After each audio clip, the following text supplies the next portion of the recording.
This is episode 241 of How About That Cigar, recorded live at the Corona Cigar Studio.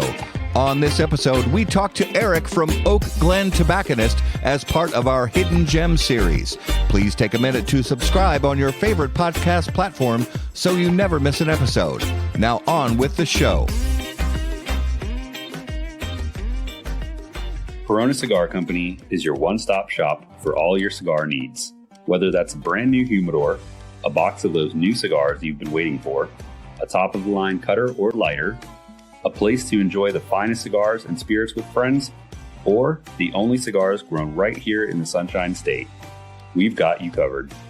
Come visit one of our retail locations for the ultimate cigar experience. Visit us online at coronacigar.com. How about that cigar? How about that cigar? Ladies and gentlemen, you threw me off there. Ladies and gentlemen, welcome to the Corona Cigar Studios for episode 241 of How About That Cigar Live. Thank you so much for joining us live on Facebook and YouTube and X and Instagram. Hopefully one of these days TikTok will get us integrated in there. We appreciate you guys watching so much. Take a minute, if you would, please. As you can see on the screen, click on all those big, beautiful buttons. Click on the subscribe button. Click on the like button so you don't miss anything we have going on. And of course, if you're listening after the fact on the audio podcast, guys, thank you so much for making How About That Cigar a part of your regular audio podcast rotation. You know, I was thinking about something earlier. I was listening to podcasts while I was doing the dishes. And usually on this show, I say, thanks for listening to How About That Cigar as you drive down the road, work out. Now I can add do dishes to that because I was listening to podcasts while I did dishes. It was pretty sweet, actually. I was actually listening to all our new YouTube bits from PCA. That's while right. I was cleaning the fish tank. That's right. Fish tank cleaning is important. Whew. It is important. Yeah. Yes, and that is a great reminder that all of our PCA, well, okay, with the exception of one that I completely forgot about, and our fantastic producer Justin was kind enough to remind me. I forgot one. I'll post it tomorrow. All of our YouTube content from our PCA trade show interviews can be found now on our YouTube channel. There's a special PCA 2024 playlist, so go ahead and check that out tomorrow. Put that in your queue so you don't miss that going on YouTube. And what movie? We can get Justin. Can you jump in here real quick? Because you might have to answer this question too. Remember that movie? It was Fire It Up, Fire It Up, Fire It Up. Was that? I'm not. Justin, you got anything? I got nothing on that. I don't. Was that Warriors? Maybe. I haven't seen Warriors like since I was a kid, so I don't know. I'd have to go back and watch. The only thing from Warriors I remember is the clank of the beer bottles together. Yeah. Come out and play. I got to go watch that again because I did enjoy it when I was a kid, but it's been ages. He sticks out to me more in that movie than anybody else. But let's talk sports. Let's talk about your Twins and the Yankees. Today was tax day. I mean, does that mean anything? You guys get your tax day. done? So if you're watching right now and you don't have your taxes done, screw your taxes. They can wait until another time. Stay with us because we have a great special guest coming up. Tax days today. Whoopee, everybody loves tax day. Today is also Jackie Robinson Day, so really appreciate baseball every year celebrates Jackie Robinson. Everybody in the game wears number 42, so that's a good thing to remember about today. Screw the IRS. Let's celebrate Jackie Robinson today. The NFL draft starts next Thursday. It should be interesting. I don't know what's going to happen. 9 days. Yeah. Thursday, the 25th, I think it is. I'll be in Virginia. I'll be in Denver. Nice. You'll be working. I'll be working. Justin will be working. The Twins are off to a extremely mediocre start. Well, it's the Twins. What do you expect? It's like, they lose 11-0, and then they beat somebody 11-3, and then yesterday they were up. I'm pretty sure they were up 3-0, and they lost 4-3. So it's just I can't. It's early in the season, but I already can't with these guys. My Yankees are doing phenomenal. Yankees are doing pretty well. Yeah, they're doing good. They're okay. You never know these days. They can go on a slide. I want to say hello to Sean Olsen. Hey, One of our Chiefs. So the NBA playoffs are set. The Timberwolves, unfortunately, fell to third place, which means we have to play Phoenix, which Phoenix beat up on us yesterday in the season finale. I don't think it's a great matchup for us. I was really hoping for the 1 or the 2 seed. The 1 would have been ideal, but I was really hoping for the 2 seed. But it is what it is. This could be the Minnesota tradition of, make it to the first round of the playoffs. I think they're going to surprise people. And you're done.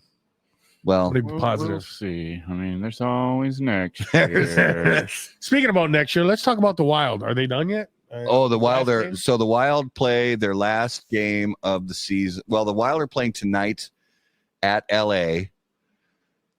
And the Wild's last game of the season is on Thursday, but yeah, they are officially mathematically eliminated from the playoffs, which is, I said this last week, it's actually it feels almost better just not making it to the playoffs at all than making it to the playoffs and losing right away in the first round. So there's part of me that would almost rather just not make it to the postseason.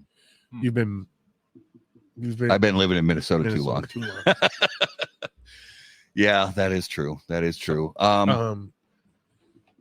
First of all, what are you drinking, Justin? Let me take a guess. 1919? I got this spectacular can of, guess what? 1919. Every week. And I'm drinking some sparkling hot water by our own Surly.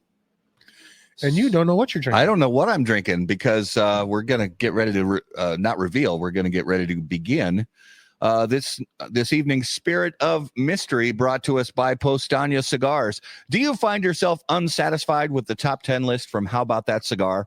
Are you wondering how cigars from Postania didn't make the HBTC list but found their way onto other lists?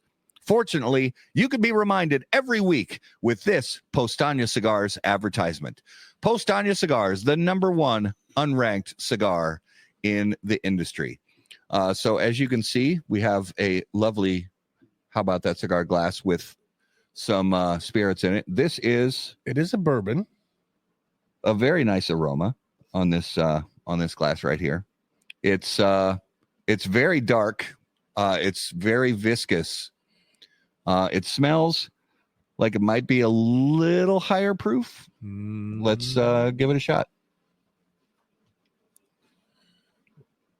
What do you think about proof? Proof maybe not so much higher. About 87. Okay, so yeah, it's in the average to medium range. It's got good initial flavor. The texture's not bad. It's got a little bit of kind of viscosity to it. The finish is kind of bitter, but not like bad. It's just that finish there's a bitterness to it, but the initial taste on the palate is sweet, but it's a little bit bitter on the finish, but it's not, there's some cigars that are kind of bitter on the finish too. That's not a bad thing. So, but I'll keep taking sips of this throughout the show, and we'll reveal this later on, what the Spirit of Mystery for tonight is. Justy, what are you smoking? I have the Dissident Heretic for tonight. And I am smoking, I took the band off because the band was ginormous. I am smoking a Goldie by Cigar Clowns, compliments of our guest. Of our special guest. Our special guest. And I think it's time to bring our special guest on the show. I think we sure should. And as always, on How About That Cigar Live, special guests brought to us by Drew Estate. Following the resounding success of Blackened Cigars M81 Maduro, Drew Estate announced the new Blackened S84 Shade to Black. Wrapped in a luxurious Connecticut Ecuador cover leaf, the experience of this expression is distinctly different from the original M81 Maduro, while still retaining its foundational qualities due to the Connecticut broadleaf Maduro binder and finally the filler leaves from Pennsylvania and Nicaragua. Presented in elegantly designed 20-count boxes, Blackened S84 Shade to Black by Drew Estate is available in Robusto, Toro, Corona Doble, and Corona. For more information, please visit drewestate.com. Ladies and gentlemen, if you would please put your hands together. Help us welcome to episode 241 of How About That Cigar Live. Welcome, Eric from Oak Glen Tobacconist. Welcome to the show, brother. Thank you. I'm happy to be here. It's pretty cool. I told you guys earlier on, I'm a somewhat of an earlier listener to this podcast, so it's kind of surreal being on it, but it's pretty cool. So I'm honored to be on. I appreciate you guys asking me to do so. Oh man, We're so happy to have you here. Awesome. So, And I certainly hope you're enjoying the cigars. they are very good. I like this Goldie. I like most of the stuff from those guys. Yeah. And they're from New York, you know? They're from New York, so they're good. Yeah. They're good like that. When they get talking, it's like a mile a minute. Just next topic, and it's pretty cool. Yeah, you got to keep up. So Eric, if you would tell our viewers and listeners what you have fired up. So I lit up the cigar that we're going to be dropping for the Society, which is our membership this next upcoming month. It's a cigar that I absolutely love. It's one of those, like, I'll normally get on a kick, like on a roll of smoking the cigar we're going to drop for a while, just in terms of like, so I can wrap my head around it a bit more. So I'm smoking the Heretic by Dissident. This is a Midwest only, like, limited production cigar, but out of the kindness of their hearts, Sin and Josh Colburn were able to get us this cigar for all of our members. It's really cool because I'm a big fan of box press. I'm not the biggest. I mean, I like Lanceros, but they're not my like favorite. I prefer this like Lonsdale-ish size, which is like a 6.5 by 46, and a really unique barber pole. Because most of the time when we see a barber pole, we see like Connecticut and Maduro, or like Candela and Maduro. But this uses an Ecuadorian Habano Maduro with a Rojizo wrapper. And it just, I feel like you get that really rich spice, sweetness, leather, earth, like a lot of things going on with it that I think they did an amazing job on the cigar. Nice. And I have to compliment you before we go any further. I have to compliment you, Eric, on your camera, your lighting, your microphone. You came to play. I mean, you're not messing around. The picture is like, I mean, no disrespect to anybody else who's ever been on the show, but, you know, webcams are what they are. Webcams are what they are. Yeah. Your camera game is on point. So Sweet. if you're listening on the audio podcast, keep listening, but then go back and watch it on YouTube and just see the crispness of Eric's camera picture. It's fantastic. I love it. I appreciate it. It's funny, though, because I was just thinking today, I was like, you know what? I should probably update my camera. It's a little old, and I don't know if it's doing its job. So. Whatever it is, it's a great picture. I love it. Cool. Well, I love his Instagram game. If you haven't followed him on Instagram, you need to follow him. Thank you. He does a hell of a job. Thank you. It's it takes up a lot more time than you would think. And then it didn't really occur to me till like when we got rolling. I was like, you know, this is probably a job that most companies would outsource to other people. But what I used to do prior to the cigar shop kind of like prepared me for it. I just didn't know it's like having another like sibling in the house. Like you have to see it every morning. You have to talk to it every day. You have to say goodnight to it. It's overwhelming sometimes. Yeah. Almost like a sibling, maybe a spouse even. Yeah. Mm-hmm. Well, I am also going to fire up a Heretic from Distant Nice. Cigars, and thank you, Eric, for that. And I'm going to do that right now on the Cigar Toast Cam. Cigar is the leading accessory brand with innovative butane lighters, precision cutting instruments, travel cases, and humidors. Each product is designed and manufactured with the utmost precision and attention to detail.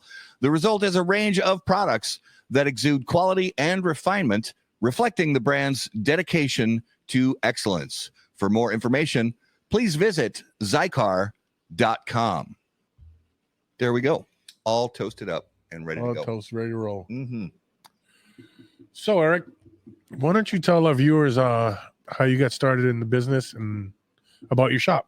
Sure. So we officially launched. I mean, we got like the tobacco license and all that in May of 2019.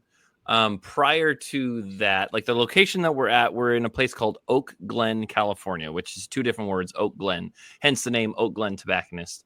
People always get it mixed up with Oakland in LA, but we're in Apple Country. And this area I had worked in and lived in. In fact, prior to the shop, I operated as a theater director, like an artistic director for theater company. So I would write scripts, I would direct plays, I would put together sets, do the sound folio, act in them as well. It was kind of like an all-inclusive type of deal. And so in the meantime, while doing that, I had developed a hobby and then later turned into an obsession of cigar smoking, which I think a lot of us can probably like attest to that.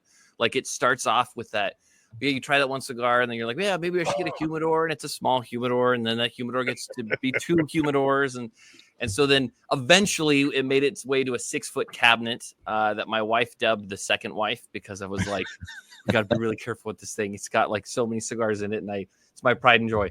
But when it came time to move on from the theater company, it was a kind of a immediate situation. And I mean, my wife and I, we got married young. We have 3 kids, so I had to basically find a new location, a new job within like 30 days.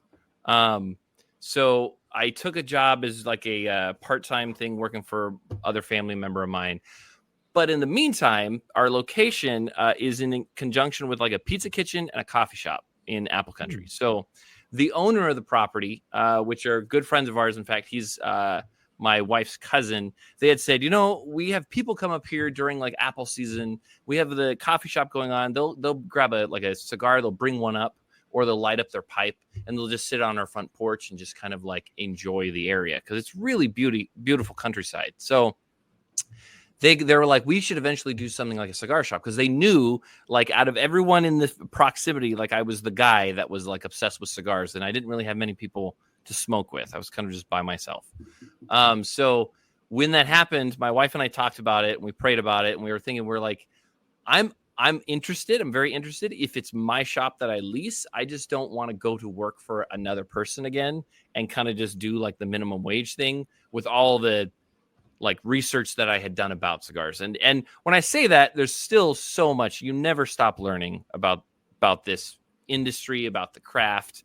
And there's people that I've always looked up to, like the Nick Melillos, the Steve Sakas. But anyways, that being said, we proposed having the shop to basically lease from him, and he gave us the okay. And so we started on very humble beginnings. Where we put our humidor, like, this is a hodgepodge building. Like, it used to be an apple shed. So in the back portion of the building, in the 50s, the previous owner, Blackie Wilshire, who homesteaded a lot of the area, brought a train car, a 1913 like reefer train car, up to the building. And so like the walls are like that thick. So we put our humidor in there. And so we're kind of known as like the train car humidor that's up there. Filled the whole thing 360 with Spanish cedar, but the walls are an inch thick of Spanish cedar. Who knew? It's cheaper to actually like freight in Spanish cedar into California instead of buy it here in the state. It's crazy. So we did that. We officially opened our doors in August 30th, 2020. And then 6 months later, COVID hit.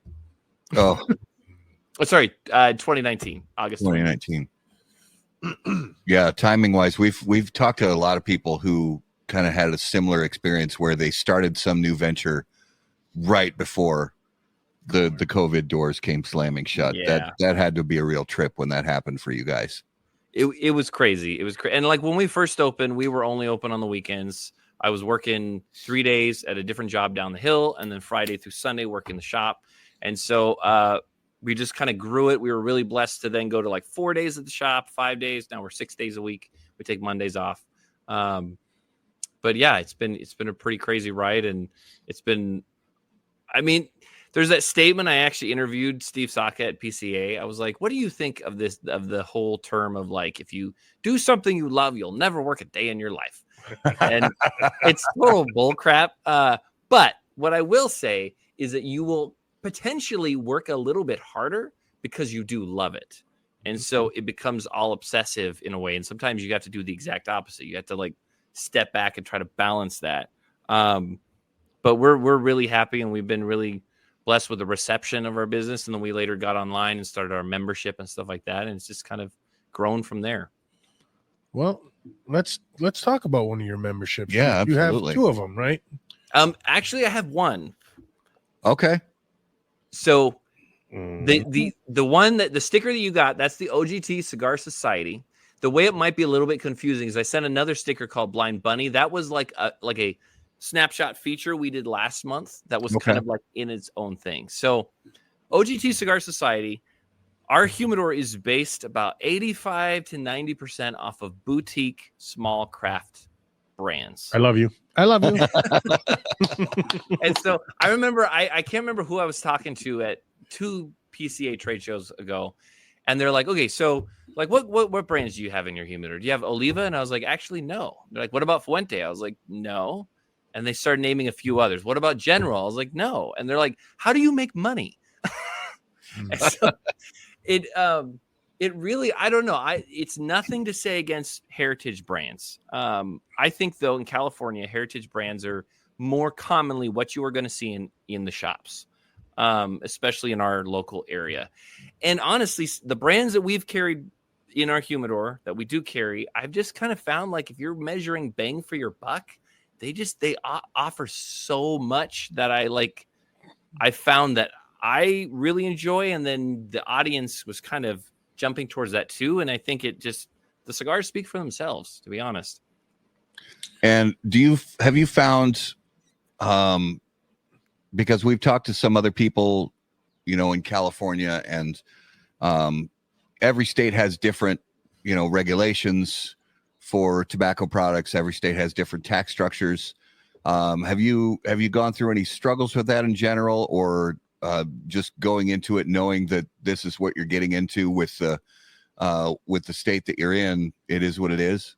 Yeah, it definitely inhibits your ability to buy a lot of bulk because you're having to deal with, here's this heavy price tag that's going to be needed at the end of every quarter. Now, with that said, for now, there's different things when you distribute and you sell out of state. There's different ways to go around.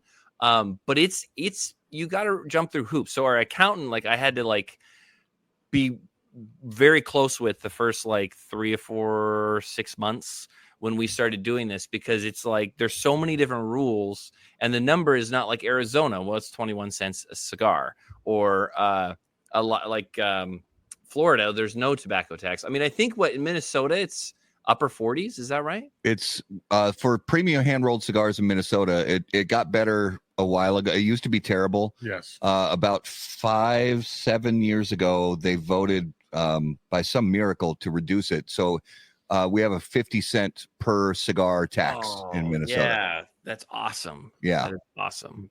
Yeah. I keep praying for a tax cap. I don't think that's going to happen, but hey. Our California, for whoever doesn't know, if you walk into a shop in California, integrated into the price is 56% tax on hand-rolled cigars. So, which, I mean, that sounds high, but if you know anybody who is a cigar smoker who lives in Canada, it's even worse. If you know somebody who's a cigar smoker that lives in New Hampshire, it's really bad too. No, it's not it's Massachusetts. New Hampshire is actually really good. I think New Hampshire is zero tax. Yeah. New York. Yeah, Justin, you're right. New York, Massachusetts is bad. Vermont's really bad. So yeah, it's Australia. David Floyd, you're right. Australia is terrible. Plus, Australia has all the plain packaging stuff, and I mean, I don't think some people I talk to say we're close to that. I don't think we are. But I think we have to just be diligent as people in the business and try to keep educating non-cigar consumers about how different cigars and pipe tobaccos are from cigarettes and vape and things like that. Yeah. Can we rewind a little bit? Yeah, sure. Sorry. I do want to talk about this. Over here. I love this idea. Yeah. So are you planning on doing it once a month, once every 6 months? Yeah. So to kind of give a clarity of how the membership works, and I'm sorry, I think I, no pun intended, got bunny trailed off. But so essentially what we do is the most common feedback I've gotten when we have limited drops. For example, tonight we just made available Wagashi and Bronzeback, which are chef's kiss. So good cigars. But when we have a limited run cigar or something that there's the allocation small, people will I want to try it. They'll get a hold of it, and then it will sell out, it'll be gone. And then they'll be like, oh man, well, I don't know when I'm supposed to smoke this because I've only got one of these. So we concentrated on, in the membership, we either drop a very limited cigar like the Heretic, or a custom blend or custom size made just for our members. And you get a 5-pack of that single blend. So that way, the first Wednesday of every month, we meet on YouTube Live. We smoke it all together. If you're a member, you light up the same cigar, you drop in the comments, these are the flavors I'm getting, and then we can kind of compare and contrast. And then once you're done with that, you still got 4 more. And a lot of these cigars are not coming back, or they'll come back in very limited quantity. So hearing that feedback, it's very unique because majority of the monthly clubs are really good at like expand your palate. Here's a sampler of different things, or try these from different brands, which I do like. But also it's like, okay, well, that already exists. So what can the society fulfill? And so it kind of started with this concept of like reaching a community beyond the borders of our state. And at the same time, shining spotlights on companies like Dissident, or we did an exclusive, I think, sent to you from Aganorsa Leaf, or the Cigar Clown cigar that you're smoking, just to kind of shine that. So what we did in the background is every year around Easter, just as a shop exclusive, we would do the Blind Bunny Project, which is we take 5 or 6 random cigars, usually ones that like I've gotten really good feedback on, or they're more expensive, so some people may not try them. And then we deband them, we reband them with just blend 1, 2, 3, 4, 5, and go down the list. And then you're supposed to smoke those with no preconceived notions. Because I don't know if you guys do the same. I know you're whiskey drinkers like myself. There are so many bourbons or scotches that I have missed out on because I'm like, that label sucks. yeah, absolutely. Or likewise, I'll be like, that label's awesome. And then I try the bourbon. I'm like, yeah, well, didn't live up to it. So yeah. So, go ahead. No, you go ahead. Go ahead. So I was going to say is that preconceived notion is a big thing for me, to my detriment. And so it's cool because when you light it up, like so many of our members were like either on our Facebook group or messaging us on Instagram, or even at the shop. They're like, this one was really good, and this is what I think it is, but they don't know what it is. A few of them were like, I've smoked this before, and it's this cigar. And I was like, not bad. Not bad. You guys have smoked it before. So it was cool. And then the concept is you have that list that you rate them. Once you've smoked all 5 of them, without knowing what they are, you rate your favorites to least favorite. And then on the handout that we always send down is a blend breakdown. You scan the QR code, you put in the password in that like menu that it shows you, and it gives you a drop down of a picture of the cigar, the name, the blend, and a short description. So at the end, you're like, oh, wow, either this is a cigar I really didn't like, and so I don't need to explore the rest of like, or maybe try it again, even though I'm a huge advocate for trying a cigar twice at least. Yeah. Or you loved it so much, what else does this company do? So it was a really cool thing. It was very well received. And based on the reception, I think we will probably integrate it into our membership around Easter every year, just because people love the whole project. That's a lot of fun. And as somebody, I started out with Blind Man's Puff. So tasting anything blind is near and dear to my heart. Well, you do see something blind every week. That's true. That's true. We have Spirit of Mystery. Mystery here. Yeah. I don't want to sound like one of those guys to where it was like, haha, this is the best idea ever, and I came up with it. I'm not going to lie. I think the first like big membership I heard of doing something like this would be Standard and Twain. Mm-hmm. Yeah. And they do a great job. So I don't want to take anything away from them. But I think for some of our members who haven't even heard of that company, it was kind of like a way to dip your toe into that. And it was a cool highlight for Easter time. So I didn't want to like take that away from them. Oh, that's fun. I'm a member of them. I love that stuff. But I just I put about 4 or 5 packs away, and then I open them all, and then smoke them that way. Rather than just doing the 4 or 5 they send you a month. You do a marathon. You sit down and like smoke them all in one day. No, I'm joking. Now, have you ever been able to like smoke one and be like, this is what it is, and you were on the money? No. Okay. No. I smoke way too much stuff. I used to keep a note. I had a nice leather binder with labels and tasting notes, and I think that lasts for about 6-7 months, and I get tired of it. I think when we had him on the show and we were doing the blind ones on the show, I think You didn't. I don't think any of us called out like the company or the actual cigar, but I think you called out a wrapper leaf, like right on the money. Nice. I'm pretty sure. Nice. So yeah, it's usually, I mean, calling out the exact company, the exact cigar, that's pretty tricky. But Yeah. if you can get one or two of the tobaccos in the blend, you know, that's I think a lot of people would do well to just sample anything blind, whether it's whiskeys or cigars, any kind of spirits, you know, that kind of thing. Yeah. I will say one of the most unique, like, smoking experiences and like even room note. Like if you smell the room note, it's so unique to itself. And I put it in the Blind Bunny pack. And most of our members, like, I don't think I'm going to give away any spoilers because this was a while ago. But our blend number one, I'm sure you guys have had before, is the Juarez by Crown Heads. Mm-hmm. Oh yeah. So amazing cigar for its like price point and just complexity, but it has such a distinct like flavor note and room note. It was funny. I like walked into our lounge. There's like 3 guys and each of them were smoking a cigar, and I like didn't see any bands, and I was like, "Who's smoking the Juarez?" And they're like, "I am." And I was like, it's so unique. So if there was one common thing I heard people feedback in terms of like that are familiar with our humidor, they were like, "Is this Juarez?" And I was like, "Yeah, the cigar is very unique." Yeah. Really interesting. Go ahead.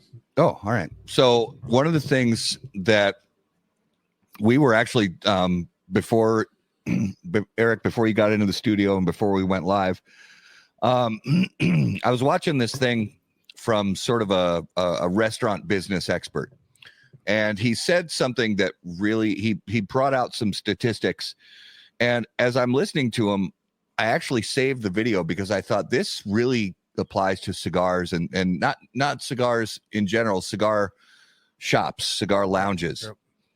And he said, if somebody comes to a restaurant and they have a perfect experience, their chances of coming back for a second visit are 40%. Okay. If that second visit is also a perfect experience, the likelihood of them returning for a third visit only goes up to 42%. But if that third experience is also perfect, the likelihood of them coming back again is over 70%. Interesting. No, it was the 4th time. No, if the third time was perfect, Okay. then the likelihood of them coming back for a 4th visit. And I think the words he said was, "You own them." You own them. That's basically what he said. Okay. And I just thought to myself, man, that just so applies to, I think, because the cigar lounge, the cigar shop, to me has always been so much, not just about the cigars, but about the experience that a person has when they're there. You know, do they feel at home? Do they feel welcome? Do they feel, you know, that they've been helped and they've had a good experience? So when you are, you know, when you opened and the things that you've learned along the way, and what have you gained in experience and really tried to bring to the forefront so that people, when they're in the area, they say, I'm definitely going back to OGT.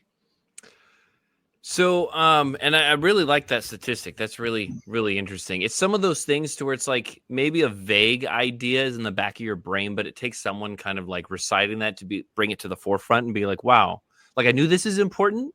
And then it solidifies how important it is. And I listened a lot to the Cigar Authority with Dave Garofalo and a lot of his tips and such. I know for myself, I was one of the few cigar smokers that I like knew, like there's the casual smoker, you know, I smoke at a party or a holiday or whatever like that. But like no one bought cigars and we're like on the weekend, like finally off work, I'm about to try this Padron or this Perdomo or something like that. Like I was only good for handing out free cigars when people wanted them. And so I started back then when 18 was the age you could buy cigars back then. And something I noticed about cigar shops, And I think part of it is because I was only 18, but you'd go into certain shops, and I know people have called it the walking the gauntlet, when it's like you enter that room and all the heads like turn directly to your direction. You're like, oh yeah. like you feel like, am I not supposed to be here? Like, Right. You feel like you're doing something wrong. yes, exactly. And so then you get into the humidor, and then the owner's like, what's he trying to steal? Like you're so I like learned body language things like, okay, just like keep hands down at your sides or maybe in your pocket. They don't come out. You don't touch anything. And then it took me being like, I had a name drop. Like I'd always wear my League of Nine hat and be like, I like my father, Le Bijou, 1922. I like I would name like 3 cigars. And then they were like, oh, okay, this guy smokes cigars. All those things are not what I wanted in my shop when we opened. So how do you fight that? Because you can control, for the most part, you can control the environment. You can create a hospitable, welcoming environment, but it's not something where you control who's coming to your shop.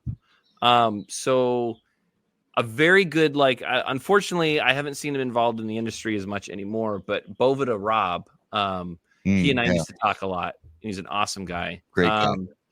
And he told me of a time where it's like, if someone is like on their soapbox, I think we've all been there where someone's like politically charged and they're like, this is what's going to happen in the election. And everyone's like, please, I just want to smoke my cigar. So he explained one time, he's like, a tactic I saw that works really well is that you kind of like ask the guy to come to more of a private area and be like, tell me what's on your mind, just not the whole room.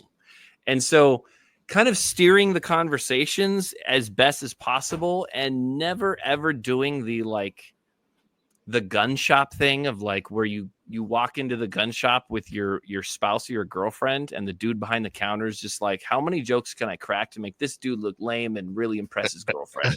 Like, doesn't matter if you're a woman, doesn't matter if you're a man, doesn't matter if you're young, if you're older. You're here to smoke a cigar, whether you want to hear some of the education and history behind it, whether you just want to pick out your cigar that you want and sit down. I want to make that comfortable. So that means like if a new smoker or maybe even a woman smoker who doesn't smoke a lot, it doesn't always mean, here, try this acid. Like it's more of, how do you like your coffee?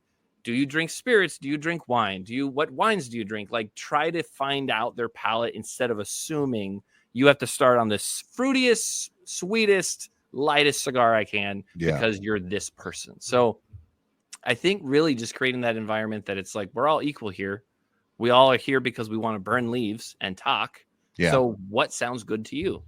And I unfortunately feel like some cigar shops, not to knock any others, but I feel like maybe there's a common thing. My wife and I always go to PCA together. So we'll go to a booth. And if it's a company we've never talked with before, they'll turn to me, what do you like to smoke? And I'm like, well, I wanted to try this sample. And they're like, a Connecticut for the lady? And I'm like, no, not really. No. Like she really likes Corojo 99 from Aganorsa Leaf. So I'm like, that's not a Connecticut cigar. Like, so that kind of thing, I think kind of goes a long way. So I got a question about your shop. Are all your employees tobacconists? Considering I'm the only employee, yes. You're batting 1,000, brother.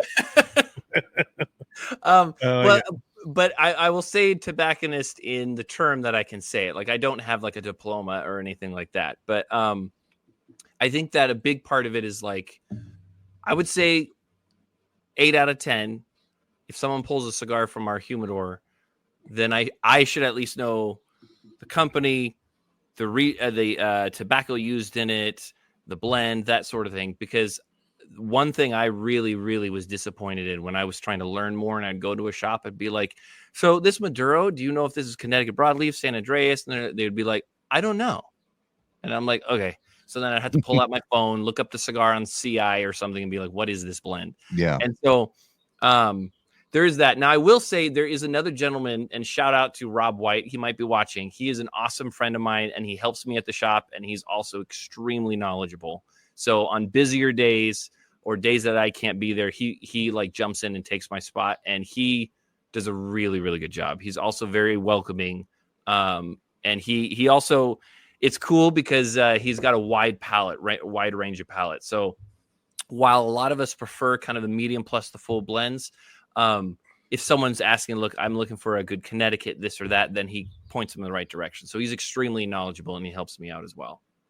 Yeah. Well, and I really appreciate, the way you talked about, making the experience good for customers and actually listening to them and sort of, guiding conversations in the lounge if it starts to get a little weird or whatever it might be and things like that. Because what a lot of times, and I know you've been to shops like this before, Eric, I know all of us have been, where you go to a cigar shop and you can tell that the only reason that they are there is to sell cigars. That's why their shop is open. Their shop is open to sell cigars. But in my opinion, and what I've heard from so many other people in the cigar industry, is it's the job of cigar brands to sell cigars. It should be the job of cigar lounges and cigar shops to foster the hobby in existing, but more importantly, newer cigar smokers. And I just really feel like, based on what you've been saying, that you have that same kind of philosophy, that, getting that person that has tried their first cigar or is trying their first cigar, getting them to understand the hobby and appreciate the hobby for more than just the smoke, and where they almost leave wanting to learn more and wanting to know what the next blend is going to be. I really appreciate that. Awesome. Yeah, no, education's always been a big part, like at the forefront. And like what we did, like the most common thing when you walk into a shop, of course, you're like, you see the boxes on the shelf, and then either they'll have it priced one of two ways. They'll have it like priced on the box, or they'll like do a sticker price on every cigar showing you it's $12.95 or whatever. What we ended up doing, and I'm not saying like this was revolutionary, but it's definitely helped us a lot, is where at the base on the shelf, at the base of the box, we have a small card, and it shows the company who made it, the name of the cigar, the size and its dimensions, the wrapper, the binder, the filler, and the strength. So that way, when people like walk in, then they see like, okay, I'm a huge fan of Connecticut Broadleaf. Tabernacle here from Foundation is Connecticut Broadleaf. What other Connecticut Broadleafs are around here? And if at some reason I'm not available to kind of like point them in the right direction, they can look at those cards and be like, oh, here's another Connecticut Broadleaf or something like that. So it kind of helps in that realm. Because I know for me, when I was learning things, that's what I wanted to know. And not to say everyone's a cigar nerd or wanting to find this out, but it was extremely helpful, because I would think like Maduro, all Maduros taste like this. Well, it's like, well, not all red wines are Merlots. Not all red wines are Cabernets. So finding out, and then you go from wrapper leaf, and it's like, well, it could be a Connecticut broadleaf from Dominican or Nicaragua or Honduras. So those types of things, I think, are really what we've tried to push, even on like our YouTube channel or on our Instagram. And I've had a huge, I've been really blessed with a good friendship of mine. I don't know if you guys are familiar with Tim Swanson of Cigars Daily. Oh, love that guy. Yeah. Awesome guy. And he's kind of helped navigate a lot of those things. I'll ask him some questions, and we'll talk and text each other back and forth. But yeah, it's been a big helpful. He's a wealth of knowledge, and so whatever I can pull from there. But yeah, education is definitely a big thing. Well, and you're basically making your own shelf talkers, which there are not a lot of shops out there that are willing to put in that kind of work, because it's a lot of work. And it is. A lot of shops, like you said, somebody will be working in the shop that day and they won't really know anything about the blends. They won't. They'll say, oh, it's got a pretty red band on it, and the wrapper leaf looks a little bit lighter than the one next to it. I guess it might be mild, might not be. Yeah. And you put in the work to basically make your own. The guys in the lounge like this one. Yeah, the guys in the lounge like this one. Oh, yeah. Well, and I don't want to throw shade on other shops. Hence, I will not mention any names. We'll do it for you. You don't have. We won't name names, of course. Right. Yeah. But what I will say, and I think I've heard Skip from Roma Craft say stuff like this. And there's a lot of things Skip will say, and I'm like, that's interesting. I never thought of it this way. But the time I was like, I agree with you on this, is that unfortunately, I feel like the common trait is that cigar shops are very lazy. Yeah. It's a lazy group of Oh, yeah. people. He says unfortunately. that a lot. Yeah. And he's not wrong. And I remember like too, like when I was like thinking about like opening the shop beforehand, and people would be like, would you ever want to have your own brand? And I've like thought of having, and I'm like, honestly, I don't think I would. It would be so much headache. And it's like I look at amazing companies, amazing cigar companies, like Stallone, like Black Label Trading Company, like Foundation, like, and the list goes on, that I'm like, these cigars are so good. But I think a barrier to get into shops is that you, to some degree, some of these places, you have to hand sale the cigar. You've got to give where it's coming from, why it's unique, why it's so good. And some people don't want to even do that. They just want to be like, I put it on the shelf, it's sold, I don't want to have to deal with it. And to me, I'm like, that if this whole business was just about moving inventory, I'd probably get bored really quick. Yeah. Huh, I know somebody like that. Well, There goes cigar aficionado. This is what's in my humidor. Well, one of the things I'm curious about, and again, we're going to go down this road. We're not going to name any names because it's real. I'm not throwing shade with this. I'm genuinely curious. Remember, burn cigars. Burn cigars, not bridges. That's right. That's right. But I'm genuinely curious from every shop owner that I talk to is obviously if you have cigars that aren't selling, that's going to be a reason to consider, phasing them out and discontinuing them. But there could also be other reasons. So besides just a brand that isn't selling, even if you're putting the same shelf talker effort and there's cigars that you enjoy and you would think your consumers would also enjoy them, for whatever reason, they just don't move. But aside from the not selling part, what other reasons either have led you in the past or would lead you in the future to say to a brand, I just don't think this is going to work out anymore? So that's a really good question, and it's a dilemma I've had to face, and I'm not a fan of at all. And it's kind of like, I mean, like I said, I used to do like playwriting and such like that, and there was something that always stuck with me, and it kind of can play into different industries. But I think it was Hemingway who wrote, "Sometimes you have to kill your darlings," and there is several brands that I have absolutely loved, and I cannot figure out why they're not moving as well as brand X. Like certain cigars will just on their own, they just move. And again, proof's in the pudding, but there's a lot of brands that I absolutely love that I've had to move on from. And we had to actually make some of those decisions this year, because when you go to the trade show, you're like, those cigar brands that are not selling, that's going to be taking up real estate that is very precious, especially when it's a humidor is not as like crazy big as some of the other shops. So I think you can't just be like, well, I haven't really talked about it, I haven't really posted about it, I haven't really pushed it, and it's been 2 months and they're not selling by themselves. Like, I don't think that's a good enough reason. You have to start trying tactics where this works on other companies and other brands, whether that's verbal, like presentation, whether that's shelf talking, whether that's specials, deals, limited products, whatever you want to do. You got to kind of exhaust some of those avenues, and then at the end of the day, it's like, okay, well, it's just not going to work. Yeah.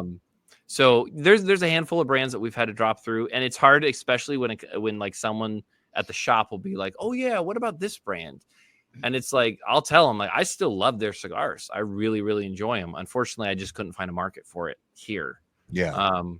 So yeah, because as much as the humidor is kind of reflective of the palate of our consumers and myself, you can't just stock things on the shelf that are just because I like them. Like, that's not enough of a reason. So that's a good point. And kind of on the flip side of that, have you taken a chance in the past? What are one or two brands that you've taken a chance on that maybe you were not necessarily skeptical, but just saying, okay, I'm going to take a flyer on this one. And then all of a sudden they just sold like crazy and they took off more than you even expected they would? Honestly, one of them, and this has nothing to do at all with the cigars or the brand, has everything to do with California tax and price point. is one of the biggest ones was Dunbarton, because Dunbarton is not a budget brand. They are high quality, like amazing blends, and I feel like they're appropriately priced.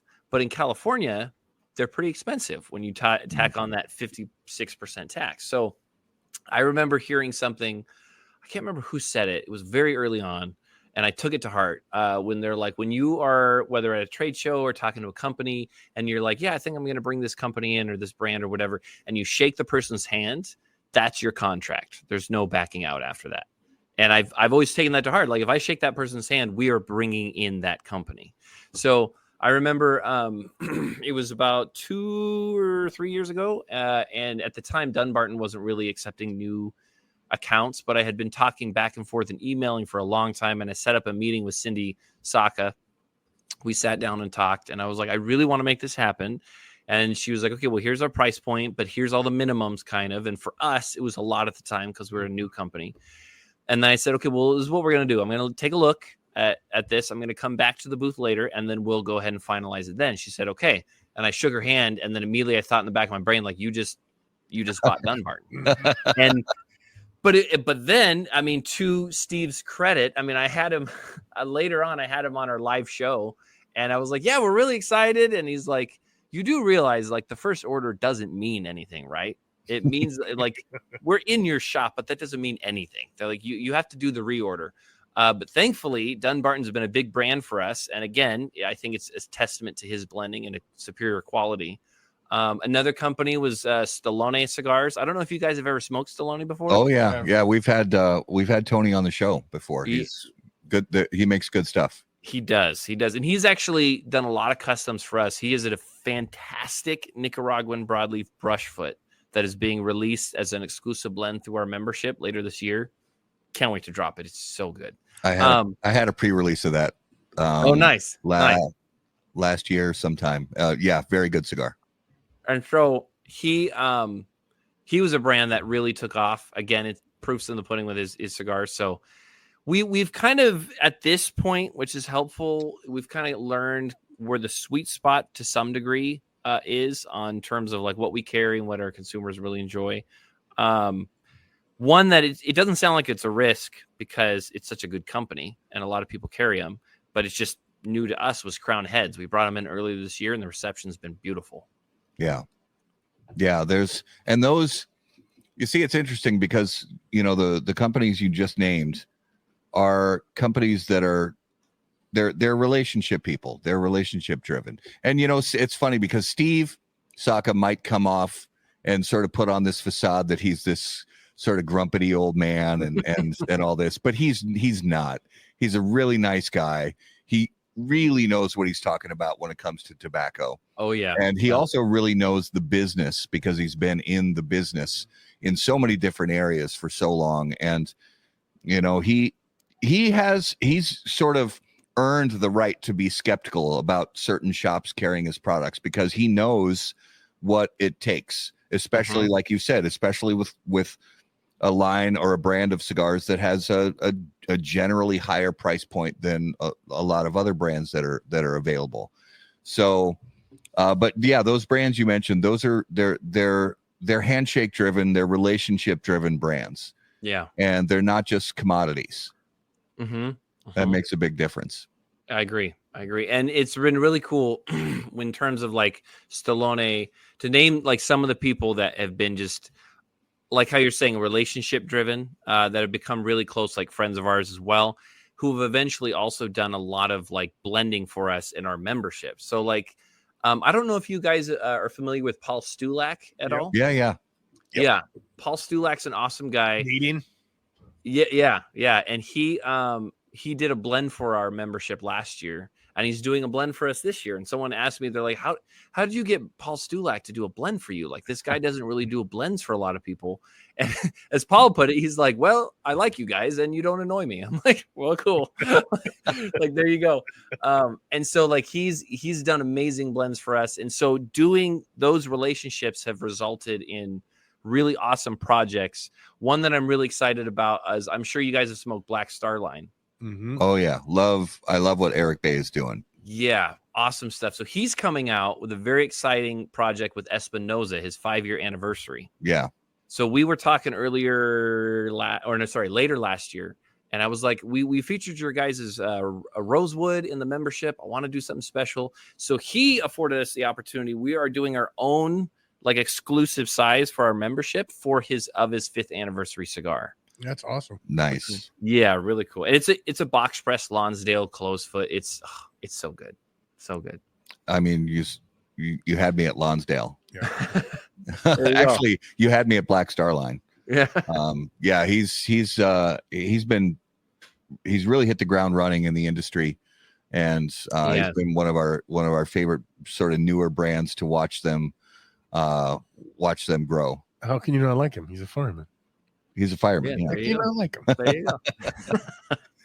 So when it comes to this, and we never necessarily, I shouldn't say never, we rarely remember to ask this question to shop owners, but always curious about if you have a quote unquote house blend or a house roll in your shop. So we do. We have 3 different blends that are produced in Nicaragua, and it took us a year to be like, we're okay, like with putting our name on these cigars. Okay. Because unfortunately, I feel like there are a lot of like house blend rolled cigars out there that just don't do it. Yeah. And I don't want it to be a situation of like, oh yeah, well, they just are really crappy cigars, but they're budget. So yeah, we have a Connecticut, we have a Corojo 99, and we have a Maduro. And being that we have a train car integrated into kind of the history, is we chose like slang term, like train car slang term names for them. So like our Connecticut is called the Ash Cat, which an Ash Cat is basically like the train's fireman, essentially, that was on there. Our Maduro is called the Night Owl, which is basically a late night passenger train. Iron Horse is, of course, like a really big locomotive, and that's our medium. So we're also dabbling in some blends with, there's a company that we've featured a lot. They're awesome people. They're called Shafio Cigar Collection. And actually, Raul, the Goldie is produced, the cigar you're smoking is produced by the Cigar Clowns, but in partnership with Shafio. So Shafio is really cool because a lot of their proceeds go to fight human trafficking. So it's a really cool like project.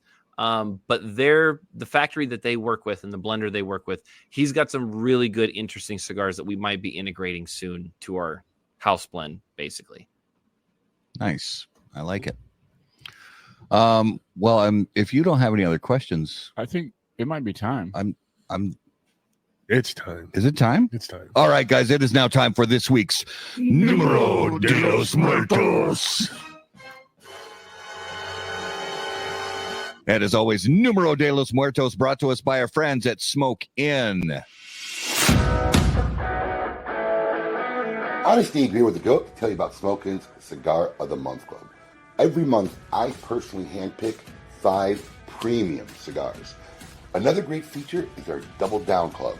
With a simple check mark, you can get double this great selections every month and save $10.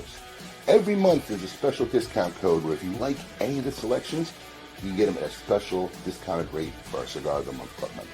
We've made it super simple. All you gotta do is log into your account. There's a little green button there. If it's green, you're active. You want to take a break, going out of town, simply hit the button and you'll deactivate your membership. We get the stuff out on the 28th of every month. Our membership bills on the 28th, and we get every member's package out on the 28th if it's a shipping day. All delivered to your door for $34.95. 5 great reasons on what makes Smoking Cigar of the Month Club the best club out there. Check it out. Peace. All right, Numero de los Muertos, episode 241. Who's ready? Is it one? It's not, actually. I know. Holy Wow. cow. I know. We're jumping outside. We've been on kind of this trend of where the number has been 1. This week, the number is 2. Oh, nice. Oh, he one-upped it. For a minute there, I was like, oh, I get an easy one, eh? Yeah, this the number is 2. And Eric, if you're familiar with it, you get to play 20 questions along with Raul and Justin and our viewers in the comments, trying to break down and whittle down to the, what's the cause of why these two unfortunate souls passed. Now, is this the first question I would have? Is this in a particular country or is this worldwide? This was this particular. So I did find some occurrences with different causes, but there's some relation to this particular cause. This one incident happened in one country. It was a one-off, at least what I could find. It's not. Were they at the same time?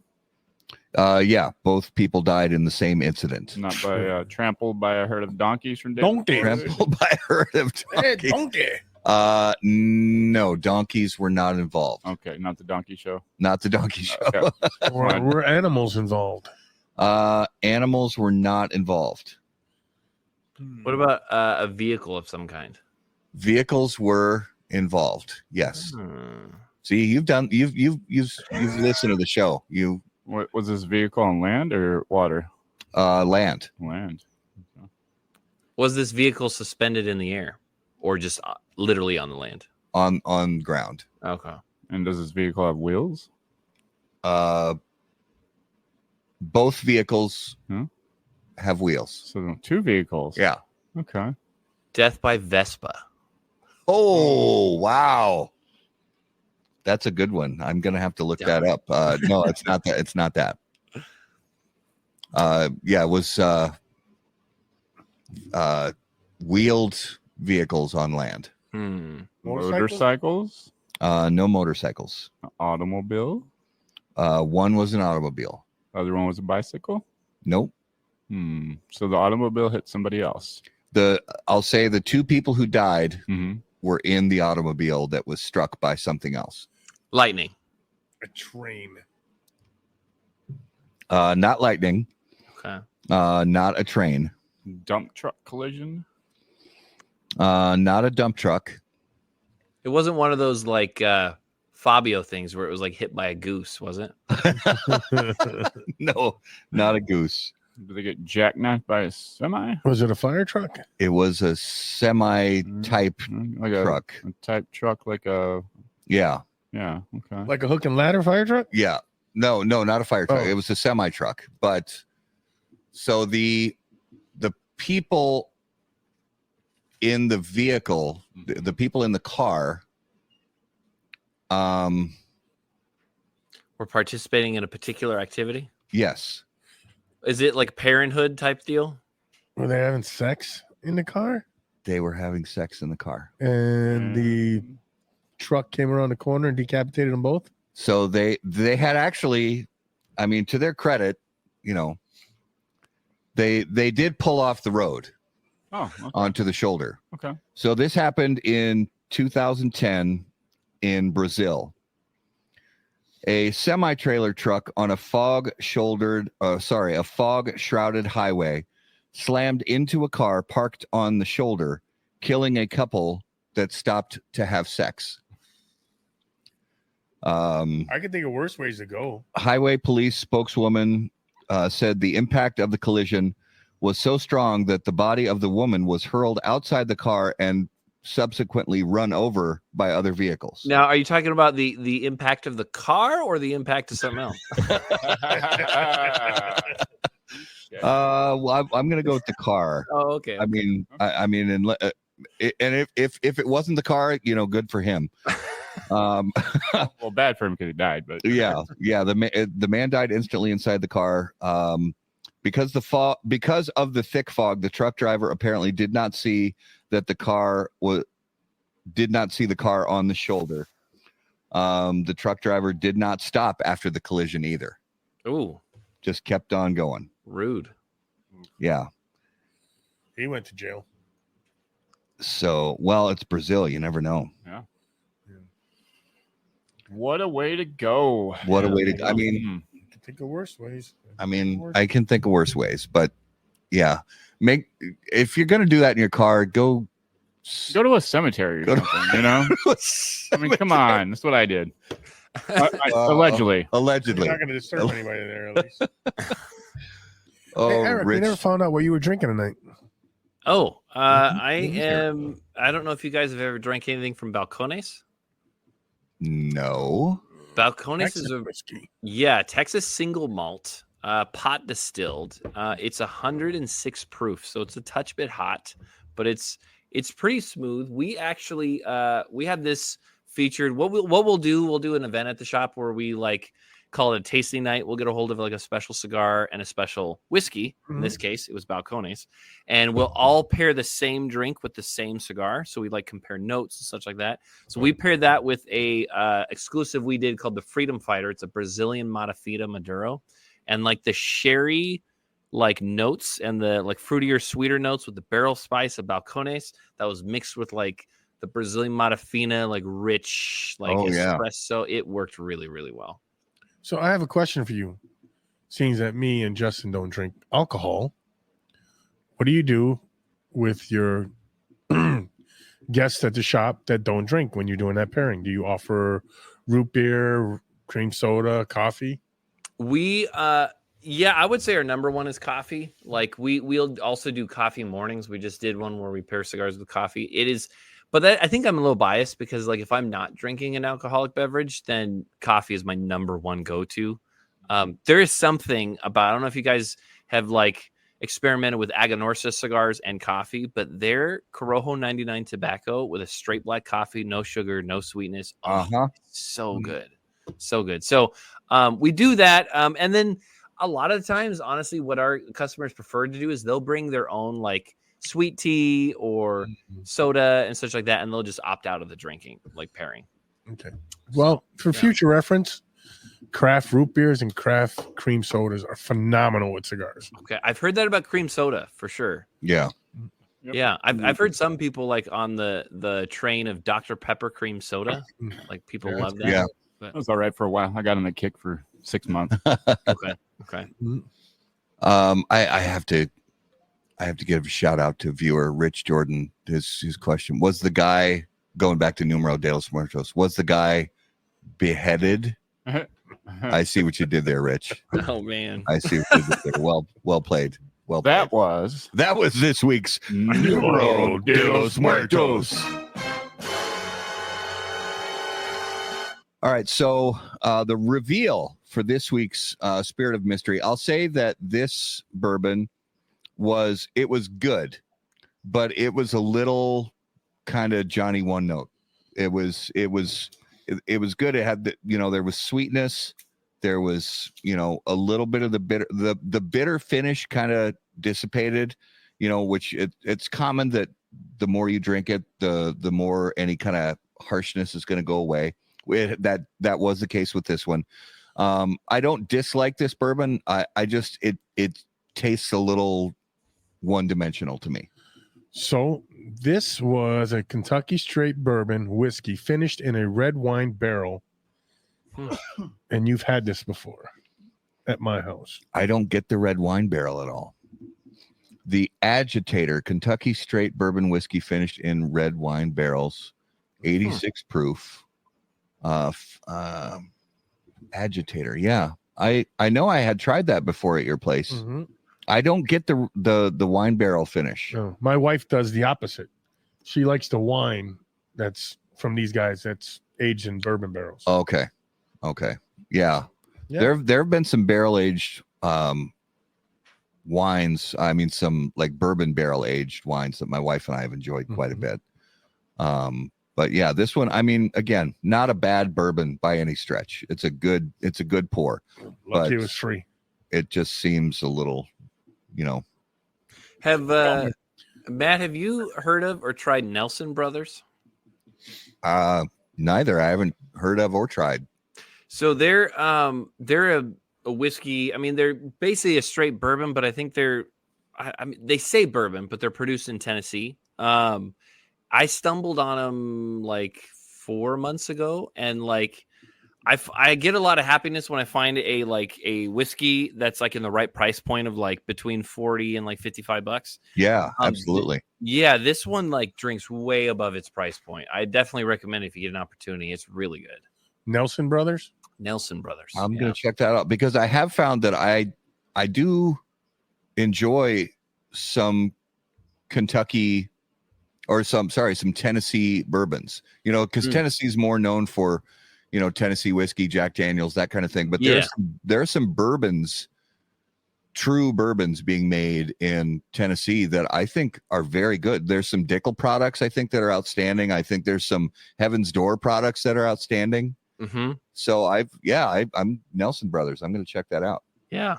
Might have to add it to collection. Absolutely. Next month is tequila. Next month is tequila month. There you go. Oh, I can't kill you. I can't wait. Mm-hmm. Well, let's jump into the lightning round. Brought to us by our friends at J.C. Newman Cigar Company, America's oldest family-owned premium cigar maker, creators of the popular Brick House, Perla Del Mar, Diamond Crown, and the American. J.C. Newman Cigar Company operates out of their 113-year-old El Reloj cigar factory in historic Cigar City, Tampa, Florida. For more information on their cigars or visitor experience, please visit jcnewman.com. All right, Eric, some fun non-cigar related questions for you.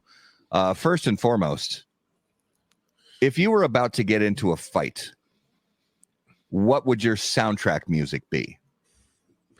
What would it be, or what would I want it to be? What would you want? So you're the main character in your life. You're the main character in the movie, and your big fight scene is coming up. What comes on? Have you guys seen the movie Drive? Oh yeah.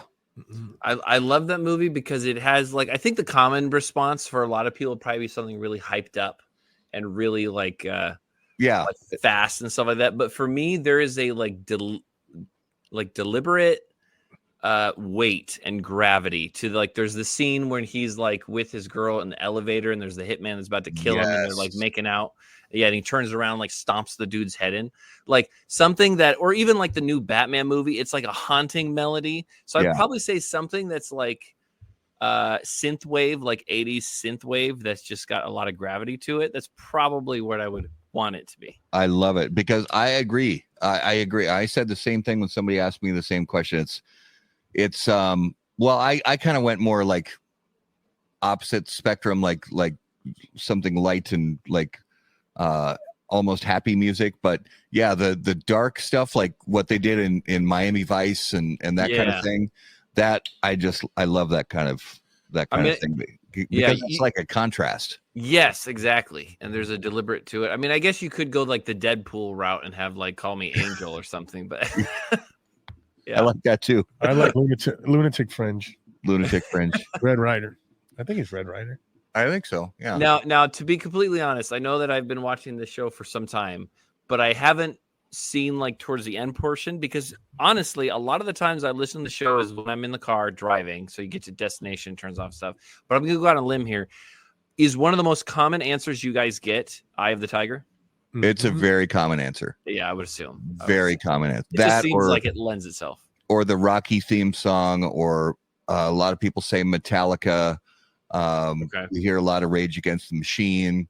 Yeah. And, nothing wrong with all that stuff. I think it's all great. Yeah.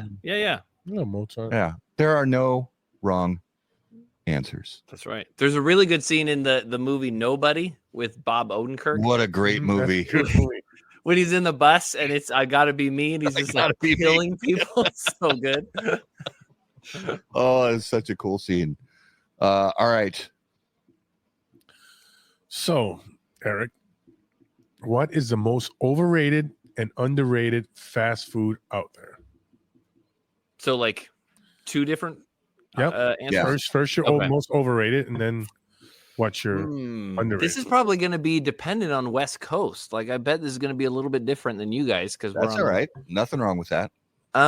We get people from all over the country, so it's all good. I honestly do not know how Jack in the Box is still in business. I've never had it, so it's like they have Hardee's and Jack in the Box. They're similar, but like a Jack in the Box is on the other side of the country, and then Hardee's like we have up here, Carl's Jr. and stuff like that. But Jack, and like if you look, if you ever like want to go to a business and it shows like it's Like this is its slow hours and busy hours. Jack in the Box, I'm assuming, has got to be like busiest time is like 1 o'clock when all the people that are stoned and way drunk need something to eat real quick. And they're going to pay for it in the morning. Like that's what Jack in the Box is for. I don't understand it. Sounds like White Castle. We used to call it Jack in the Crack. Yeah, exactly. 100%. Underrated. I don't want to sound like I'm too mainstream, but honestly, like 9 times out of 10, I'm going to go with Wendy's. Okay. Wendy's is good. And this is coming from a state that has In-N-Out. Like In-N-Out, I could take it or leave it. It's for me, In-N-Out, you have to sit down. They have to cook the food fresh. You have to get fries that literally just came out of the fryer and the burger that just came off the griddle. And you have to sit down and eat it within 2 minutes. Otherwise, the quality level drops the colder it gets. And it's so busy, people are like staring you down. Like, are you done yet? Right. Yeah. But yeah, I would say, yeah. I mean, Wendy's is good. Burger King's kind of making a comeback right now. It's a little bit better. We're going to disagree we're going to agree to disagree there. Wendy's shakes are really good, though. I will say I haven't had Burger King in so many years because it was just the worst of the worst of the worst for the longest time. Yeah. That I haven't given them a chance in many years. I'd rather have White Castle than Burger King. Yep. Okay. So when we went back east a couple years ago, we went to Hardee's, and I was like, this is not my thing at all. And is there another chain out there called Checker or something like Checkers? Checkers is out there, yeah. Yeah, I think Checkers is out east. I think we have a Checkers. Do we have them here? There was one in Brooklyn Park for a while. Oh, yeah, I haven't had Checkers. I think Checkers is kind of like Rallies. Yeah, kind of like that. Yeah. Okay.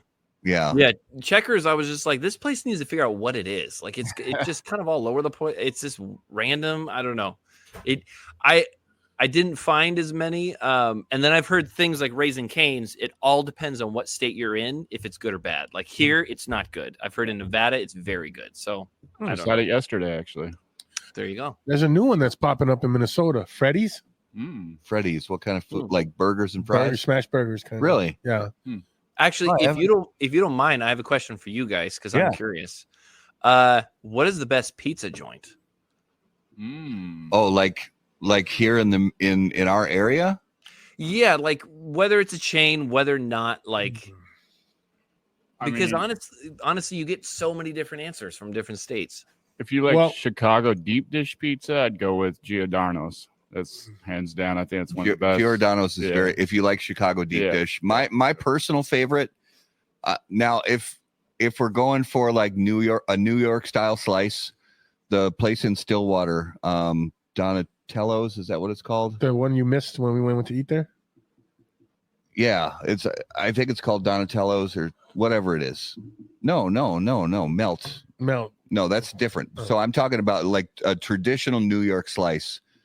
I think it's called Donatello's in Stillwater, but also in Stillwater, my personal favorite, just because I love this style of pizza. It's kind of like a cross between Sicilian style pizza and Detroit style. It's called Melt Pizzeria. Okay. And it is outstanding. Nice. It's very good. Hey, Nate Beck is on. Nate Beck. So I would agree if I'm going to go sit down and eat at the restaurant there. But if I'm grabbing and taking home, Jet's Pizza. Oh, Jet's is good too.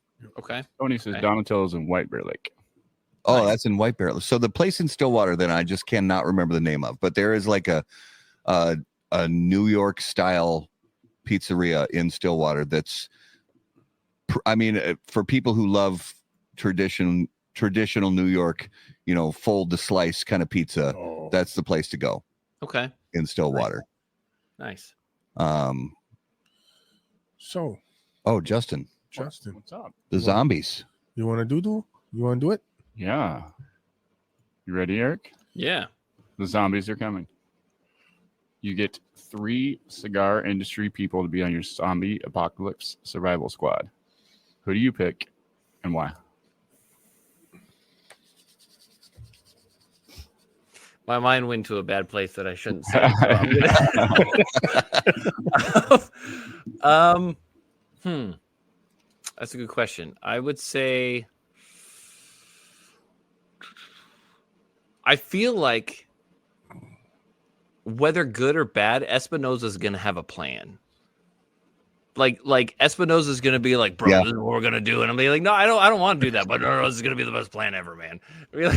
You run over here, bro. I'm going to run over here, bro. Yeah. Guy Fieri will meet you in the middle.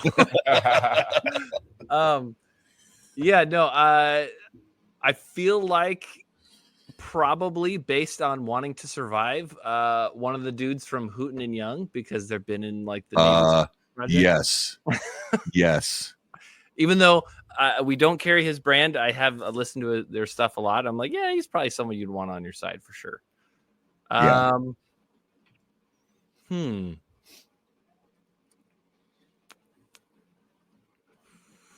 That's a good question. For some reason, Terrence Riley.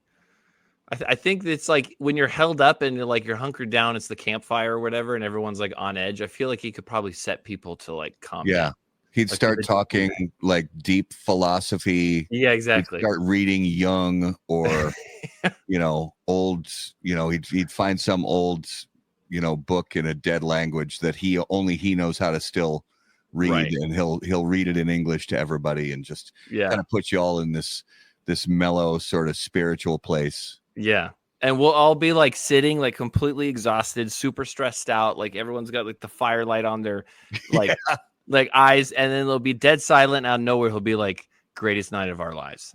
Yeah, exactly. Oh, Jason Pohl, viewer. Yes, thank you. Victoriano's in Stillwater. That's the New York pizza joint. And my son and I love to go there, but now that he's had the pizza at Melt's, that's the only place he wants to go. So good there. It's been ruined. Yeah. Brody, yes, I do love you, buddy.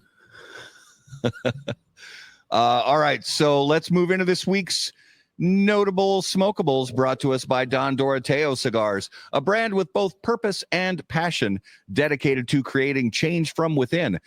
By developing their own land, they're able to own the entire process throughout the life cycle of the plant, and they methodically carry out each step, ensuring that the final product is of the finest quality.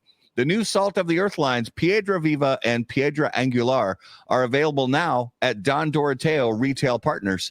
Visit dondoroteo.com to learn more. All right. So, Eric, each week. This is my favorite picture of you. You're showing. So Raul's like breaking into the show just to like, this is me taking a bite out of a massive tenderloin sandwich. I was looking for my notable smokables because I got to take a picture of it because I'm getting old and I forget. And that just popped up. And that just, great. I really appreciate that. Thanks for showing that on the air too, by the way. Really appreciate it. It's like the George scene in Seinfeld when he's like, this about me. Whenever we go out, I'm going to probably get the worst picture you can possibly take. And I'm going to post it. It's just how it goes. Yeah, that's all right. What are you going to do? So, Eric, each week on the show, we all name a cigar that we smoked recently that was notable to us. Now, this could be a cigar that's been on the market for decades that we revisited for the first time in a really long time, or it could be a cigar that's brand new to the market that we tried for the first time ever. So what's something you smoked recently that really stood out to you? We just got them in, and I smoked it at PCA and loved it. Is the new Viva La Vida Jester 5th anniversary. It's a flat bellicoso, and it's really unique because it's got, AJ does all their blending, of course. It has this wrapper that is like a Habano seed that's grown in Connecticut River Valley, fermented to be a Maduro. So it's not necessarily a Connecticut broadleaf, but it's a Connecticut Maduro, and it's really, really good. It's definitely worth checking out. Nice. Justin, what's a notable for you this week? Been working 2, 3, 4 o'clock in the morning, a couple days a week this week, the other job. So been very, very busy with my business partner that we got going on. But we had a chance on Saturday night to barbecue at my house. His kid was over there with us, my fiance. And after we got done, finally got to relax. And I gave him his first Opus X that he's ever had. So that Opus X 20th anniversary, father and son size was a good treat for us to have after a long work week. So absolutely, that's a good way to celebrate it. Very nice. Mission accomplished. Raul, what about you? Mine was Adventura Chancellor. Oh, the new one. Yeah, I've heard good Pretty. things. I smoked it, then I went back and bought a box. Okay, that's high praise. Absolutely. My notable this week was one that has been talked about for ages, and I finally took one out of the cello and cut it and lit it. It's ironic too because I wrote this down before we even went live, but going back to Dunbarton Tobacco and Trust, the Sober Mesa Brulee Wagashi edition. You finally had one, huh? Finally smoked one. Delicious. That cigar is insane. Yeah. I mean, I love the Brulee as it is, but something about that box press, it's like vanilla ice cream and angels like gently caressing your brow with their wings. And did it make you feel moist? No, it made me feel like moist. I was like in another world. I love that cigar. We just dropped that on our website tonight. Actually, it's an amazing cigar. Really amazing. Yeah, I'm a big sucker for box press. I know that's one thing I love about this industry is the amount of opinions. It's like, no, you can't say like that's the right opinion. That's the wrong opinion. It's all preference. But for something about box press, I think it works. And I was really happy to see a Brulee version that was box pressed. I really like the way box press burns. The way I smoke, it burns nicely for me. Yeah. All right, let's jump into coming attractions. These are some things you can find coming up soon on How About That Cigar Live, brought to us by Hoagland Insurance. Hoagland Insurance, they are excited to serve and educate any new customers and give existing customers a refresher, whether it's a business policy, auto insurance, home policy, or life insurance. If you are currently insured or just looking for a quote, Tony Hoagland and his team would love to create a personal price plan just for you. Mention How About That Cigar when you make your first appointment, and Tony will have a free cigar just for you. For more information, please call 763-421-4900 or visit champlaininsurance.com. All right, next week on the show, another edition of Hidden Gems. We have none other than Ronnie Heisha from Secreto Cigar Bar in the Detroit area. We will have no show on April 29th, but then coming back again on May 6th, we have a Hollywood actor, a guy we met at the PCA trade show. With a great voice. Gino Cigars. So he's been in a number of different Hollywood productions, TV and film. He was in Yellowstone and Banshee and Bone Tomahawk. And among Disney. He was in some Disney Channel stuff too as well. Gino Cigars has the voice that could it's just one of these deep low voices that sounds like it's coming from like Andre the Giant. It's just incredible. Great voice, great dude. We hung out with him for a while at the PCA trade. He walked by us and I'm like, you're he goes, nope, it's not me. He goes, he shook his head and then he goes, nope, it's not me. I go, the hell it ain't. Like I said, that voice is so distinct. He's got a Sam Elliott voice. It might, I'm not going to say it's better, but it's a great voice. Sam Elliott's hard to beat. So Eric, first of all, thank you so much for being on How About That Cigar Live, brother. No, thank you so much for having me. It was awesome hanging out with you guys. And like I said, long-time listener. So it was really cool. I appreciate it. Can you do me one favor? And I don't know if you have it out there on Instagram yet. Sometime in the next week or whenever, can you do a tour of your humidor? Yeah. That'd be great. Totally should. Oh, that'd be awesome. Yeah. Speaking of Instagram, if you would please give our viewers and listeners an idea, where is the best place for them to keep up with everything you guys everything you guys have going on, and if they want to get joined up with your Cigar Society Club. Sorry about that. My brain just tied in a knot. No worries. So yeah, first and foremost, of course, oaklandtobacconist.com is our website. That's where we have a calendar for events, and some of our events are virtual. So like tomorrow we jump on our podcast called Cigars and Cinema, every cigar, as we know, is in first third, second third, final third. And so likewise, movie, act 1, act 2, act 3. So we go through the movie and analyze the movie while we analyze the cigar. So it's kind of cool. But aside from that is where we have all of our whole humidor is online, as well as our email list. If you guys want like exclusive deals, I think at midnight we end our Drew Estate, like amazing deal. So it's a good way to get it on like the inside of limited releases and such like that. So join our email list. And then our membership is on the main like homepage, either on the header, OGT Cigar Society, or it's usually listed on the homepage. And it's an awesome community to really try. Like if you want to delve into the boutique world of cigars, try some awesome like custom blends, such like that. Please check it out. It's not a contract at all. Try it for a month. Check it out. It's you get a 5-pack of a single blend that are done by some of our favorite blenders. And then our Instagram is at OGT Cigars. And that's where we have a lot of our educational videos, as well as our YouTube channel, Oak Glen Tobacconist, or OGT Cigars on YouTube.